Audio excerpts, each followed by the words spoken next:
Good morning, sir. Good morning. Thank you. Yesterday we have discussed about the introduction and scope of the international relations. Today we are going to discuss about the rise of sovereign state system and also colonial system in the international relations part. So yesterday we have discussed about the emergence and scope of the international relations. In the part of emergence of international relations, we have discussed many historical incidents in the past regarding international relations. In that time, we have observed many historical wars and foundation stones to the introduction of international relations during the ancient period only. So in this time, we have to discuss about what is the need of sovereign rise of sovereign nation system. So, for example, we have been as a colony under British Crown around 250 years. Like that, so many nations in the world has been became colonies like that. Many of European colonial rulers like that. Many countries fought against the colonial rulers to get their freedom, to enjoy their personal liberty, personal freedom, and their own independence. So, if we observe, our international relations has been started from the period of modern state system. This modern state system has been started from the time which one we have discussed about Westphalia Peace Treaty, which is held in 1648. That is the foundation stone for the rise of modern state system and also international relations. So international relations has been observed many variants, like we have discussed yesterday about Markanto said about these international relations are easily we can understand like it's politics among nations, means power politics. Every nation wants to become a powerful nation in the world, like USA, USSR, major superpowers in the world at that time, means early 20th century during First and Second World War. These two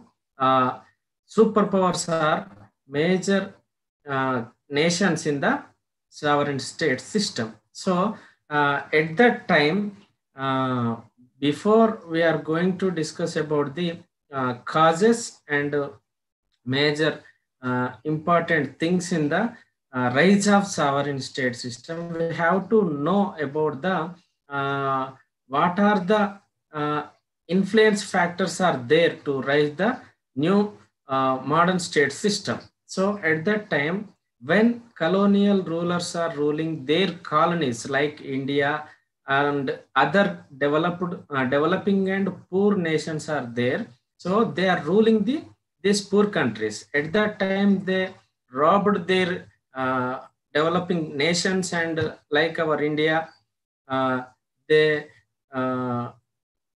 bought cheap raw material from us, and they made items which raw material taken from us, and they sell at that products at maximum price to us. So we have been economically looted by the colonial rulers. Like that, many nations has been looted by the colonial rulers. So in this system, the nation which we are discussing as a country or state, the nation is the regarded as the key factor, key actor, basic unit in protecting the national interests and promoting the power. So the interaction among the policies of governments and nation states, we have been discussed many comparative relations between the nations. We have observed in the time of ancient time only, they have friendly relationship with the neighbors. Like that, during the rise of sovereign state system, many countries, many nations have been influenced by each other with their movements, with their ideologies. Like at that time, 17th, 18th and 19th century, we have been observed many ideologies came out from the Latin America, South American and European nations. They have emerged many different ideologies from their nations, like socialism, communism, like that liberalism. They fought for the personal rights, like United States of America also one of the colony at that time. After the USA got independence in 1776, it became like a powerful nation. Before that, America also under the one of the colonial rule. So if we observe America also one of the uh, developing nation at that time. Now it is one of the most powerful nation in the country. So if we observe,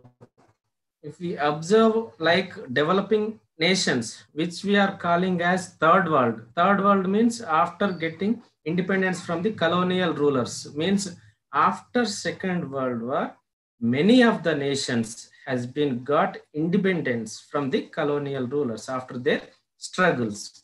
Even we also struggled for the independence since 200 years, up to 1947, August 15th. We got it at that time. So like that, many countries have been fought against the colonial rulers to get their independence. So if we observe what is the sovereign state system, if we observe a sovereign system means a nation state. Nation state means a country or a state has been a key actor in the international politics from 17th century onwards. Means we have been explained about 1648 Westphalia Peace Treaty is the foundation stone for the rise of modern state system. So this is the basic footstep for the rise of international relations in the modern times. So according to the Palmer and Perkins, both are the intellectuals in the study of international relations, there are three elements in the rise of sovereign state system, which they are first one sovereignty, and second one doctrine of nationalism, and third one is national power. These three things are the major things in the rise of sovereign state system. Likewise, many scholars discussed about these three things and supported them in this regard. These three things are the major parts in the international relations. So if we observe sovereign state system as per these two scholars, Palmer and Perkins, they have been noted that it is the pattern of political life. International relations is the pattern of political life in which people are separately organized into a sovereign states that interact with one another. Means we have been observed every nation needs relations of its neighbors and developed nations to develop themselves. Like that, in various ways, every nation needs the relations between the other states. So that's what they observed in this regard.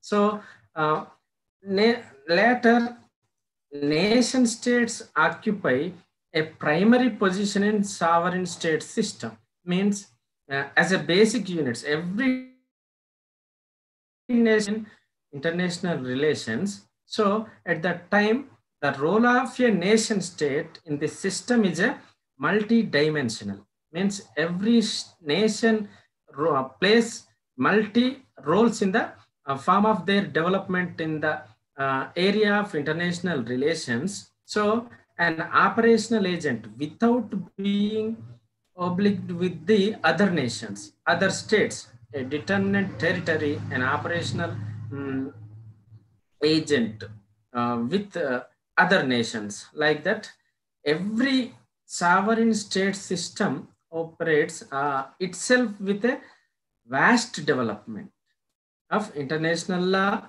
and international organizations through United Nations as a basic unit. We have been observed in yesterday's class, UNO is the protector of the international peace.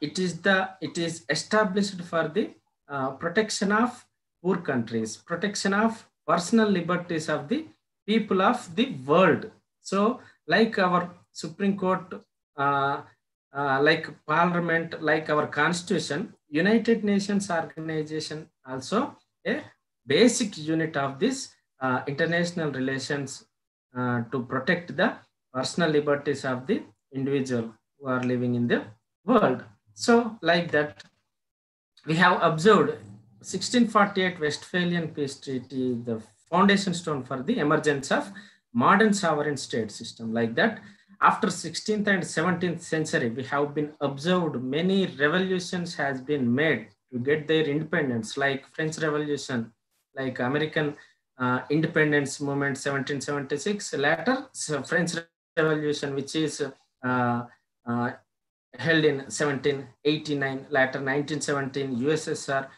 revolution, later our Indian national movement 1947. Like that, many revolutions had influenced and played key role to participate every nation's people in their liberation movements. They have struggled with the colonial rulers in the part of economy, in the part of political power, in the part of social conditions, in various things. They have struggled with the colonial rulers, because the colonial rulers came and made the poor countries into their colonies to develop their countries. Means colonial rulers came to loot the poor countries, came to loot their economies. In the name of development, they developed in several things, like they made better transportation for the poor countries. But here their intention is to transport the raw material from the poor countries to their countries. But the poor countries people are thinking that they are developing us. But that is the major intentional thing is they want to loot the this country, which is became as a colony.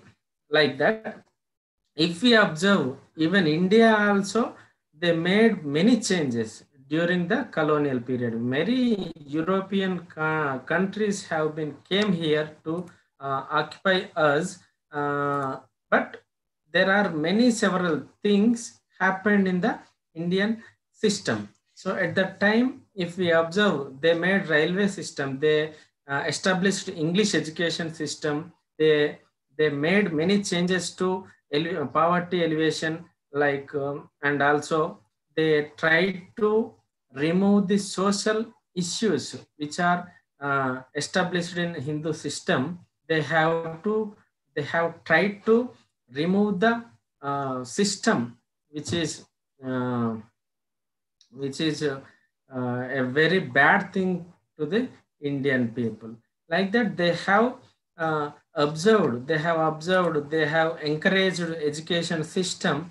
So if we observe, Britishers have made many changes, but for their purpose, for their sake only, they have created many new developments in the Indian state. So if we observe a state as a such emerged supreme in the territory with a power to command its people in both secular and temporal spheres, the concept of sovereignty of a state got full recognition.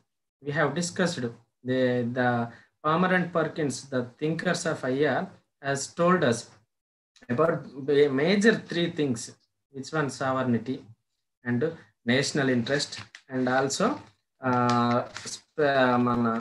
sorry, doctrine of nationalism. Nationalism means oneness in the minds of people of the country. Like that, the three things are the major factors in the uh, emergence of rise of sovereign state system.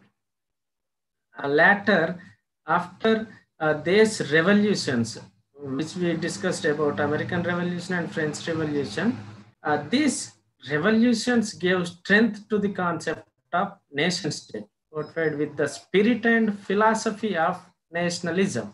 Later, many movements transformed nationalist sentiments into an expansionist ideology and used his citizens' army to score victory after victory in Europe and Middle East countries. Ultimately, however, he was defeated in 1815 by Napoleon. He was defeated in 1815 by the forces of nationalism. He had helped to awaken many rulers like Napoleon and like Hitler. Many dictators are there in the time of national world international wars, which we have observed as World War I and World War II. At that time, these rulers have been created many things in the name of their independence, in the name of their expansion of their geographical state, in the name of their power power expansion. They fought against the colonial rulers. And one more thing, the unification of Germany gave further strength to the concept of nationalism as a hallmark of the state. So like that, many movements, if we observe, many movements are there to create a awareness among the developing nations, which are we called it as colony states, are strengthened and they motivated from these movements. If we observe, some kinds of futures are there in the sovereign state system, sovereign nation state system, which we have been observed as a sovereignty is the basic fundamental thing in the rise of modern state system. Later, nationalism. Nationalism is the as a philosophy of the nation state. If we observe, which strengthened nation state with the name of nationalism. If we observe India also, one nation. We have many cultures, we have many languages, we have many geographical disparities, we have many religions also there. But in our constitutional principles, in the agenda of our preamble of the constitution, we have been in oneness in nature.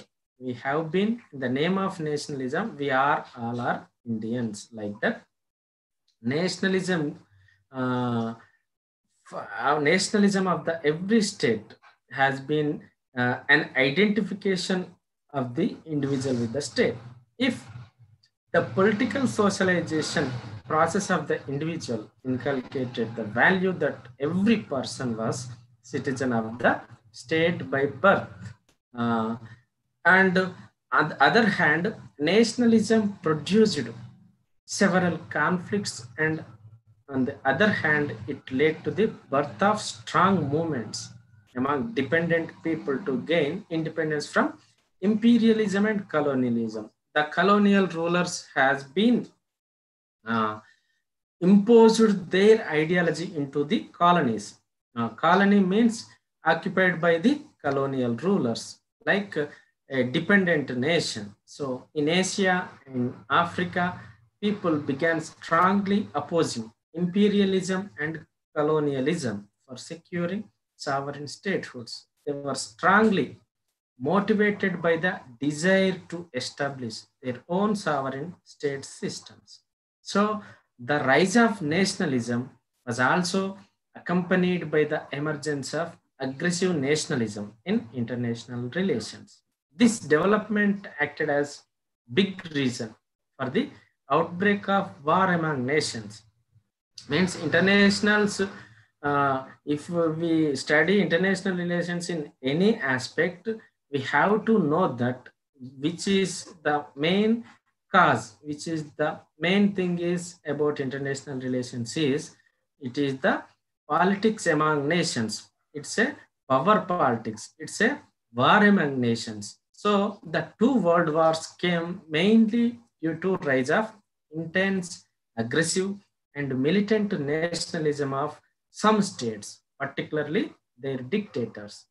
Already we have been told about Napoleon and Hitler, like that many dictators are there in the time of emergence of sovereign state system.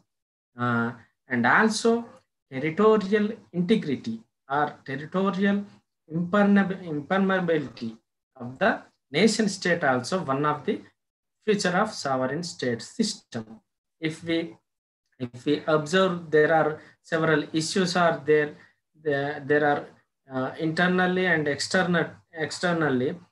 Territory is the major thing for the state. Territory is the basic element of the state, and also it's a become important thing for the every state.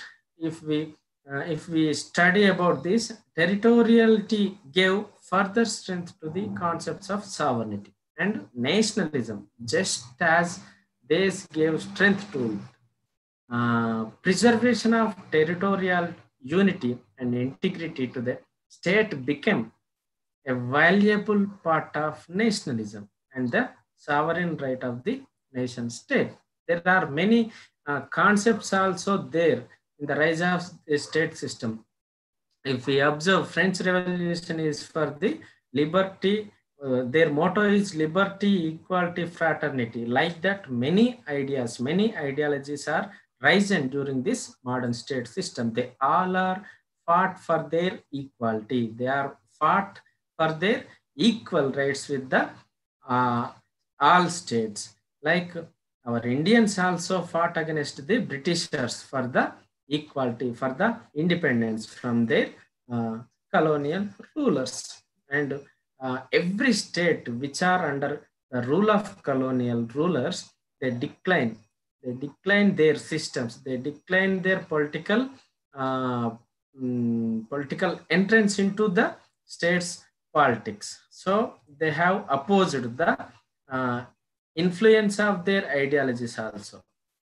Like that, if we observe, many factors, many actors are participated in the rise of modern state system. If we observe, every state wants to be an independent nation in the world. Every nation, UNO recognized around 193 nations are there. Like every nation wants its independence. Every nation wants to be a sovereign state. Every nation wants its own constitution. So that's why every nation, after getting the independence, they wrote their constitution at their own knowledge.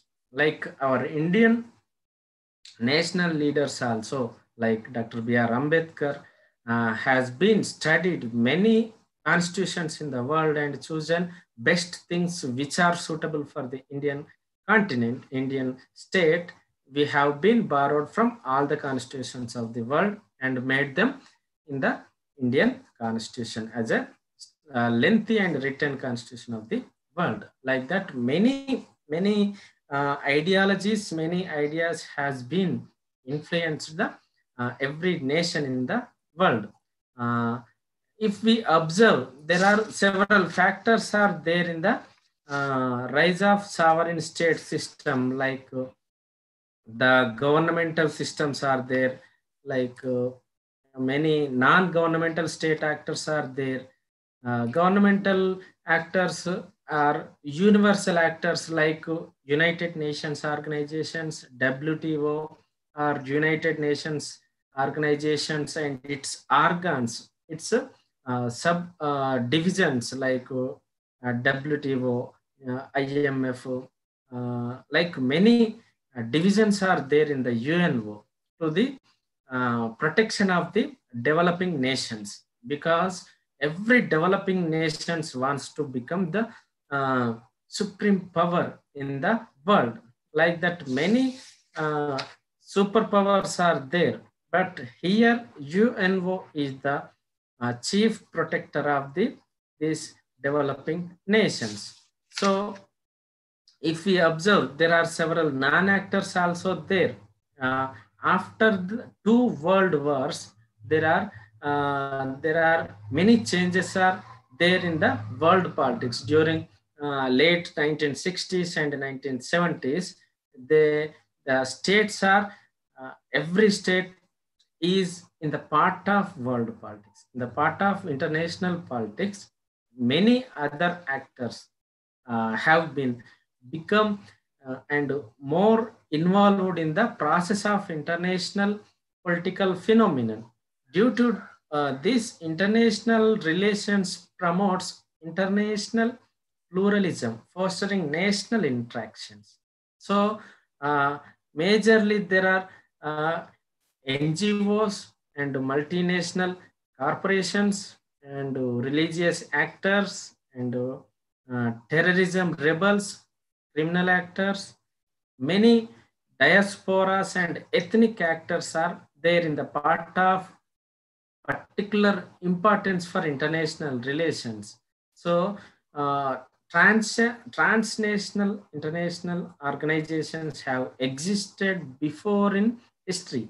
Armies and navies, churches, and joint stock companies, as well as other types of organizations, have been involved in transnational operations in the past. During the 25 years after World War II, there are many organizations are involved in the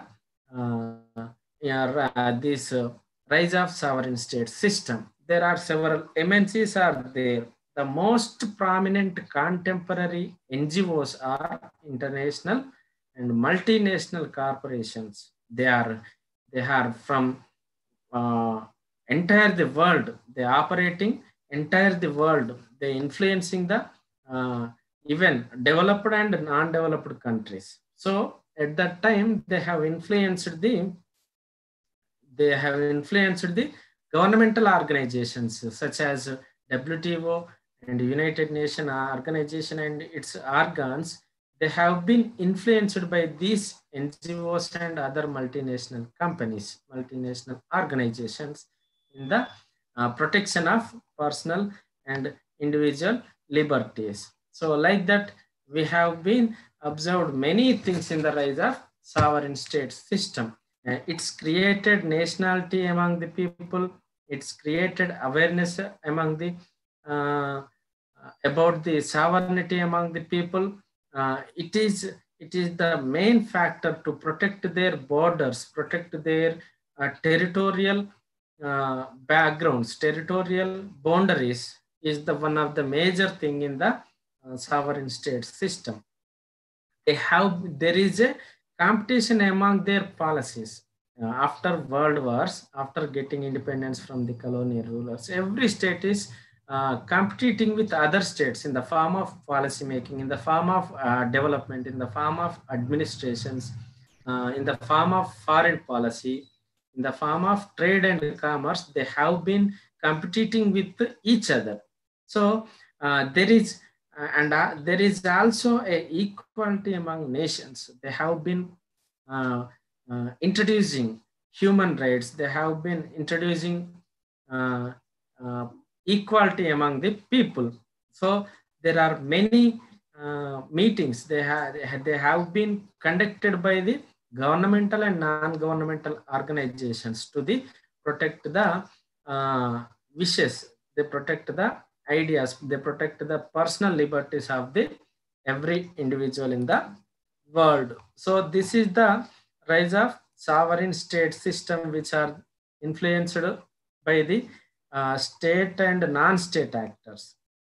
State actors means majorly only governmental organizations like UNO and UNO and WTO and UNO and its organs like that are considered as state actors, and non-state actors, which are NGOs, MNCs, and other ethnic groups, or any other particular ideology-based groups, will be considered as non-state actors.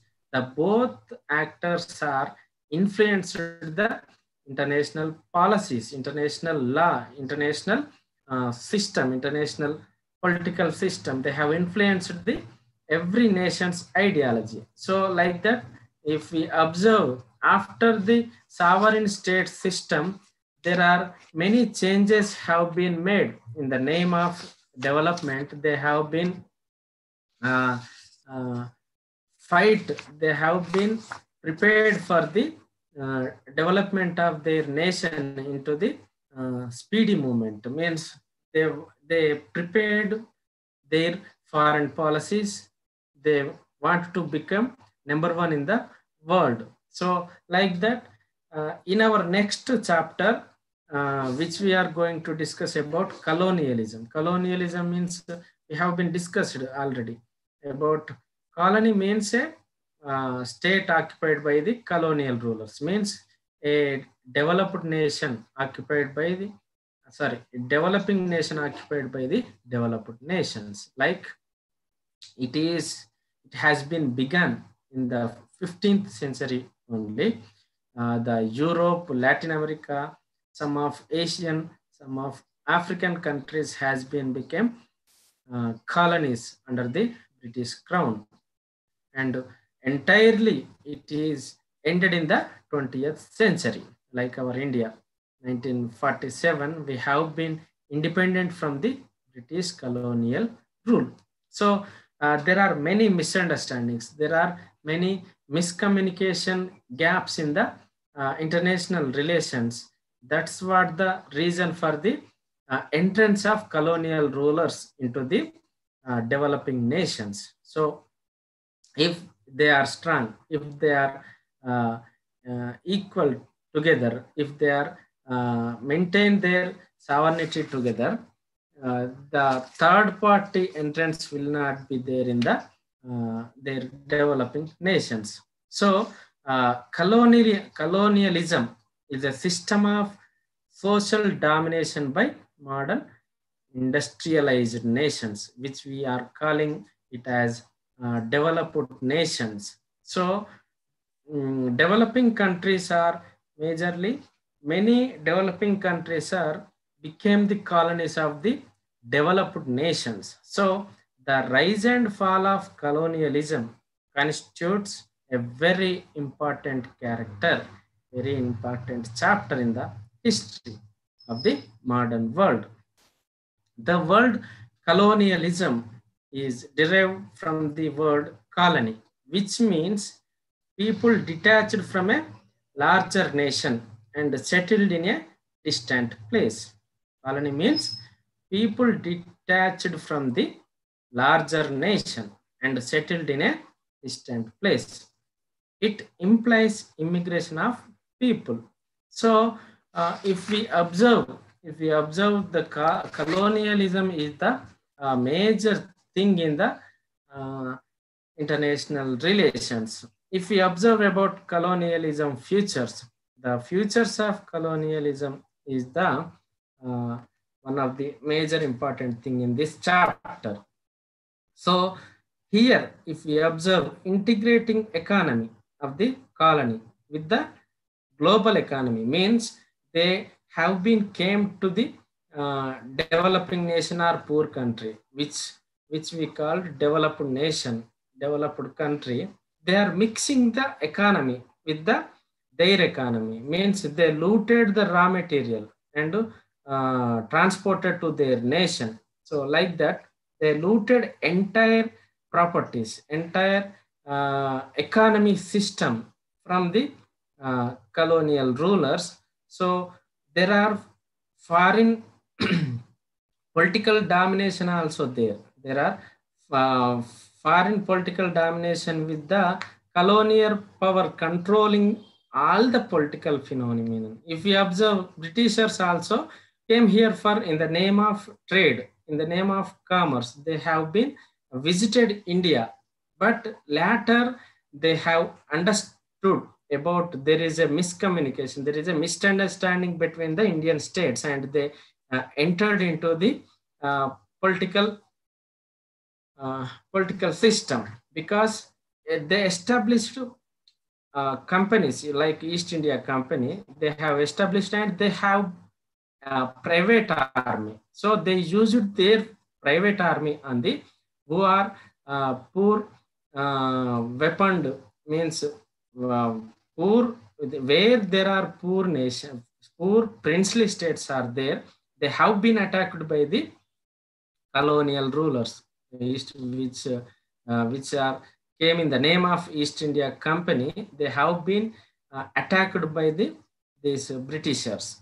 So they occupied the some poor states in the India, like our India. Every nation has been occupied and politically intervened by the colonial rulers. So here there is unequal distribution of power, of rewards between colonial powers and the colony.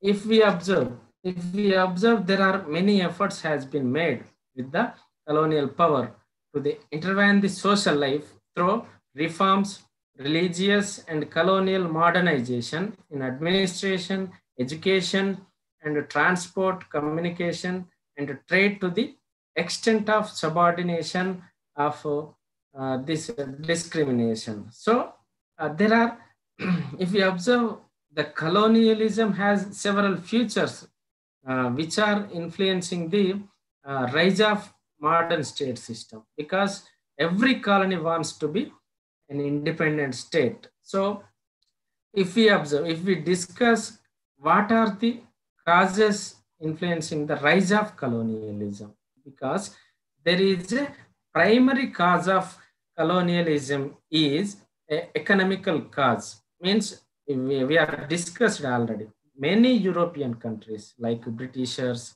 like Portuguese, Spain, Holland, England, and France, are many colonial rulers are trying to enter into the world in the name of trade, in the name of their expansion of economy. They have been tried to loot the poor countries. So like that, many European countries, kings for precious, they discovered precious things in the world. Actually, like Columbus invented for the sea route to the India. Later that only many European nations came to India to loot our precious things in the India. So like that, after the establishment of these companies, they have been become the forerunners. They have been become the forerunners of political power of our Indian rulers. So we have mentioned already, East India Company is maintaining their private army in the name of the protection of their company, but they have been used that army into the Indian poor states to get the political power and to loot easily. So like that, many revolutions also there at that time during the 19th and 20th century early period.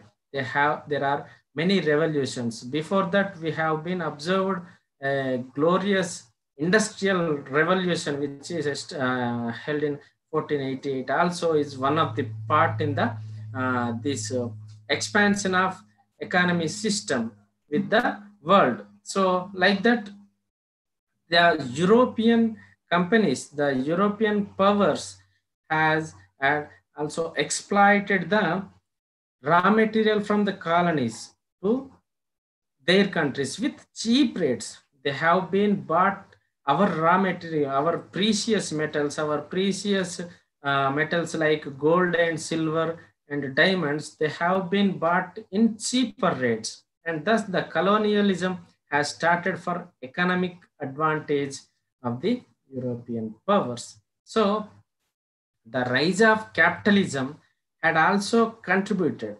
Rise of capitalism also contributed to the growth of consolidation of colonialism. During the transition from feudalism to capitalism, the Europeans has realized the value of money from profits and kept as investments in business. So if we observe, they have been came like our India in the name of trade. They looted us. They looted our economy. They robbed entire Indian economy in the name of trade. They bought everything from us with cheap rates and they resell to us with higher prices. After the preparation of that items, they have been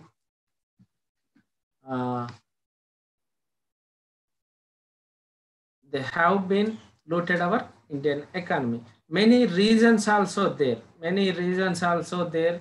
If we observe, the colonialism has had many reasons, and if we observe, there are majorly three phases are there of about colonialism. If we observe, there are three major phases are there. First one is mercantile capital phase, means the European powers had entered into Asia, Africa, and South America respectively, and started plundering their economies with trade and commerce. It has started in the 17th and 18th century. Even they visited India in 1600 in the name of trade. They established East India Company in India in 1600, in the year 1600. Like that, they have entered in the world in the name of trade. The colonial powers formed armies to started acquiring political power from certain territories. Like our India, we have discussed so many countries are there. Like India, there are many poor countries are there. At that time, when 16th and 17th century, they have been looted by the colonial rulers. Like for example, even East India Company, like in the name of British, in the name of Dutch, in the name of French, they came here and robbed our entire economy in the name of their trade. And second phase is, if we observe, the second phase of colonialism is industrial capital phase. Industrial capital phase means the European powers have started their industries in colonies to extract exorbitant interest and profits from the during 19th century. Further, machine-made goods, they bought raw material from us and they make them into products in their own country and resell to us with higher prices. Like they have dumped many machine-made products into their colonies. They forced to buy the processed products by them. So the raw materials available colonies are forcibly acquired at cheaper rates and facilitate high profits to them. Means we have been discussed about this. Even India also lost. India also lost everything by the colonial rulers. So as a result of increasing industrial capitals in colonies, the domestic cottage industries have been established, but they bought cheaper rates and made them products and resell to us with higher prices. That is the major thing to establish our a movement called Indian National Movement. This is the major thing to oppose the East India Company's intervention, political, economic, and trade intervention into the Indian economy. So the final stage of colonialism is the resultant policies resultant profits of the industrial capital of colonial powers in colonies were transformed as finance capital into various forms. Thus, the colonial powers invested in plantations, factories, and railways, managing agencies, insurance companies like that. During the 19th century and first half of 20th century, they have been made many changes in their colonies in the name of the colony development. They have been established many things. They have been established many things in their colonies during their period, which is 19th century and early 20th century. So, thus the expansion of colonialism has been facilitated through various phases of capital formation. So, here, if we observe, the ultimate aim of colonialism is if we observe, economic enrichment of colonial powers with exploitation and political control on colonies. We have been discussed. They came here. If we take an example as India, the European colonial rulers like Britishers came in the name of trade, but they they exploited our entire political system, they looted our entire economic system, they made them powerful nation in the world, but we are still calling as developing nation. If we observe, India is still we are calling as developing nations. So this is the major loss from the Britishers, like are majorly bigger loss to the Indian continent. So there are several issues are there to end the colonialism. 20th century marked the beginning of end of colonialism, because every nation is taking an advantage to develop themselves with the help of their neighbors or other countries, with the help of United Nations, with the help of other MNCs or state actors or non-state actors to develop themselves in the world. During the First World War, the people of Asia, Africa, and Latin America have realized the necessity of national liberation struggles and started powerful movements like India. We have started Indian national movement. We have been studied in the different phases like extremist, moderates, and Gandhian Gandhian phase, like that. Many liberation movements has been arisen in the 19th century period. So, like our we fought, at least we fought against the British rulers at least more than 150 years, because in 1857 we have started first struggle for the independence of India. Later we got it in 1947, around 1857 to around means around 150 years we have been started struggle against the colonial rulers. After that, after the establishment of League of Nations, which is established in 1920 after the First World War, and later United Nations Organization after Second World War, United Nations has been established in the protection of the personal freedom of the people of the world. Like every country has its own independence after the Second World War only. That's what we are calling as Third World War. Third World Nations. Means every developing nation called it as Third World Nation. So after the Second World War and during the 1950s and 60s, all the nations have attained independence, and colonialism had formally came to an end.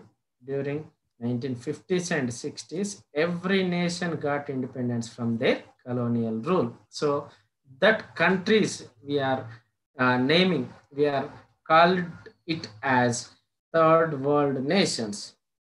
These countries suffer from the multiple problems such as poverty, such as destitution, malnutrition, illiteracy, unemployment, and public instability, and terrorism, and industrial backwardness, and there are very low levels of capital formation, and also underutilization of natural resources. We have, if we observe in India, we have many resources, we have many natural resources are there, but we are not utilizing properly.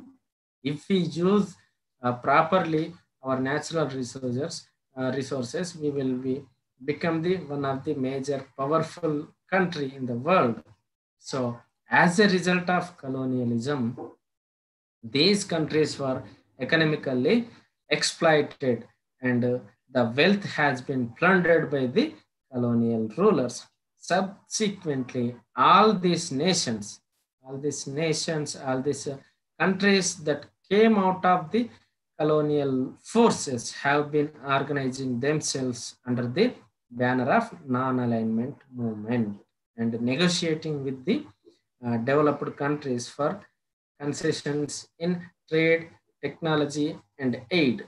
Means technology aid means every developing nation need technology aid from the developed nation to protect them, because even if we observe is a as a if we observe about nuclear power, now there are few, only less countries are having nuclear power. Like our India, many countries have been got technical aid from the developed nations. So we have been supported by the USSR to establish the nuclear power in the India. So now we are also one of the major powerful nuclear power in the world. So this is the colonialism chapter. If we observe, the colonial rulers are the major influence factors in the international relations, because there are many uh, colonial rulers are there. In the name of their development, they looted entire the world, and now they are calling as superpowers in the world. So previously they have been like our nations only. They are also one of the developing nations, but they looted poor countries. That's why they became uh, richer before us. So if we observe this colonialism, if there is no colonialism, every nation is free, and every nation called it as a developed nation. So if there is no these ideological disparities, ideological dimensions, if there is no ideological basis, every nation is free from the world. Means everyone will get equal opportunities, everyone get uh, boundaryless trade. If we want to export a thing to the other nation, there are many taxes are there. So that's why after the establishment of non-alignment movement, there are several regional organizations has been established. There are several regional organizations like Asian, SARC, G15, G7 group, like that. Many regional organizations like European Union, African Union, many regional organizations have been established, and they are come together. They are help together in their regional level cooperation, in the name of trade, in the name of technology aid, in the name of financial assistance, in the name of establishment of new MNCs in their uh, region.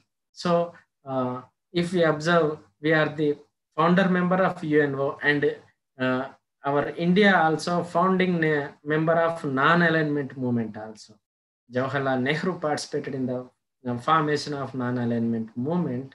To non-alignment movement means we have been struggled from both superpowers, USSR and USA. There are two ideology-based superpowers are there. One is capitalist ideology, which is owned by United States of America, and socialist ideology based Soviet Socialist Republic, called it as Russia.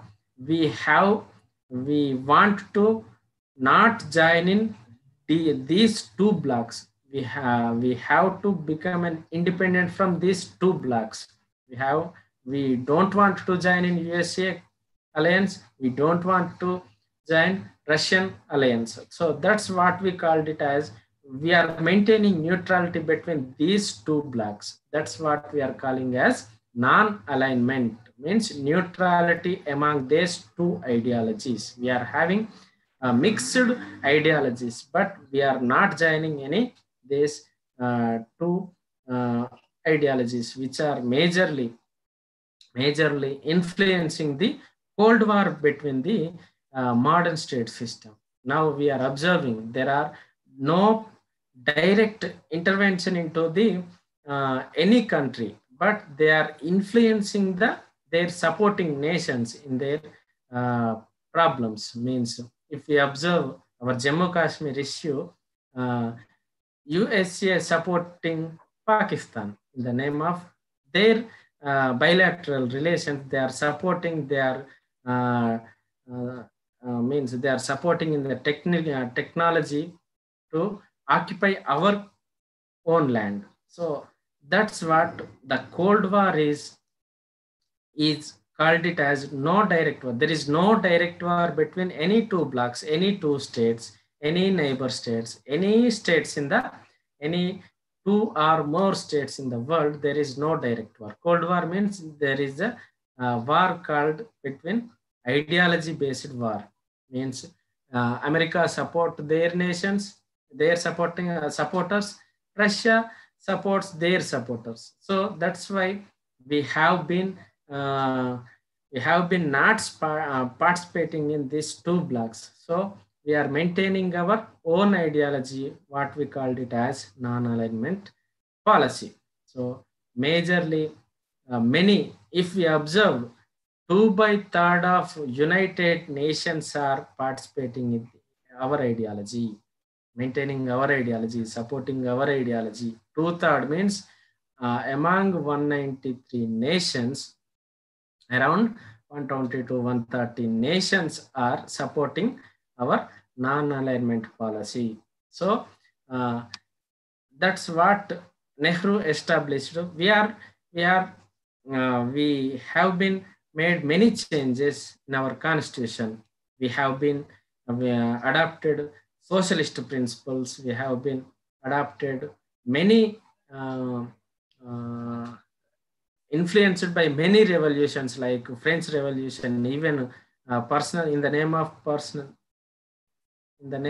personal liberties, personal individual rights. We have been made many changes. We have been influenced from United States of America independence movement also. We have borrowed many things from USA. We have been borrowed many things from Russia. We have borrowed many things from the other constitutions, other states' constitutions. So our constitution is a mixed constitution. We have been many influenced by many movements, and many things are placed in our constitution. So that's what every nation wants to be friendly with the India.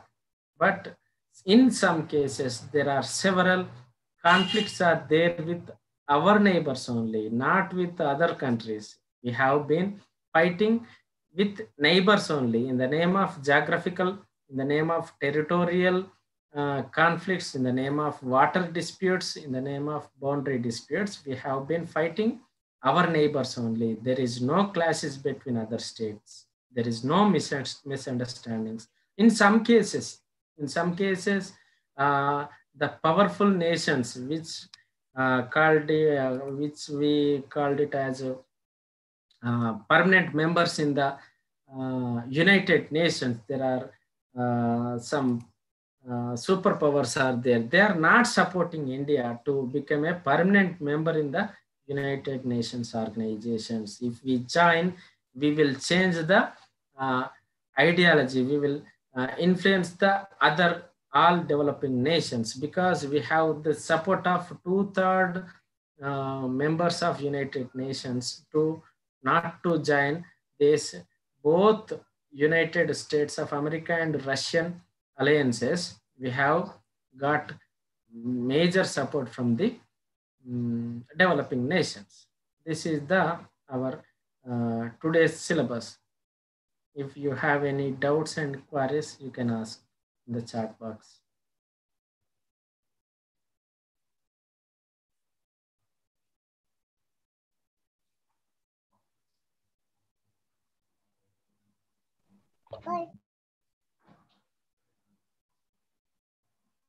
If there are no doubts and queries, I will leave the session.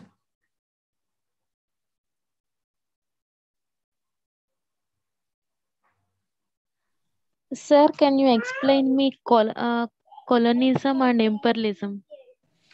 What? Sir, can you explain me colonism and imperialism, sir? Colonialism means, already we have been discussed.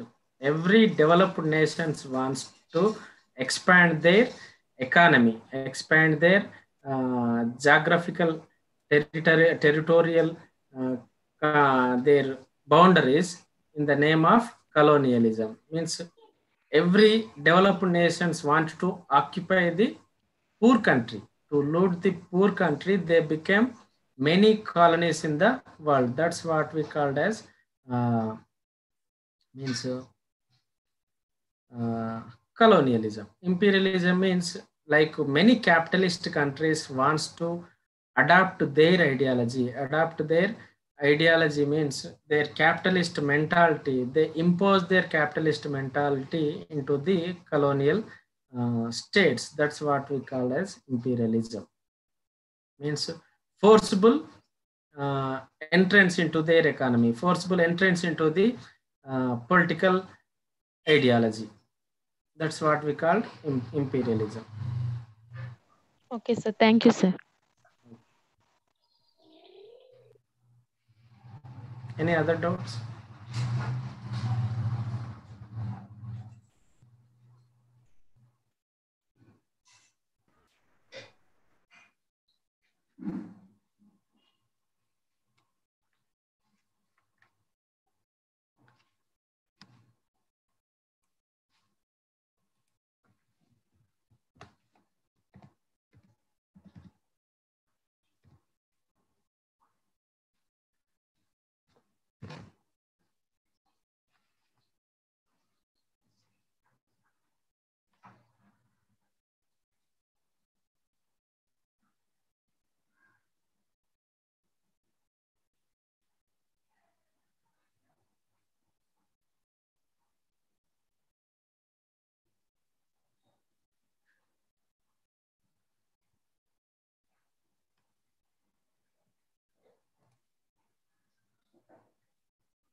Okay, thank you.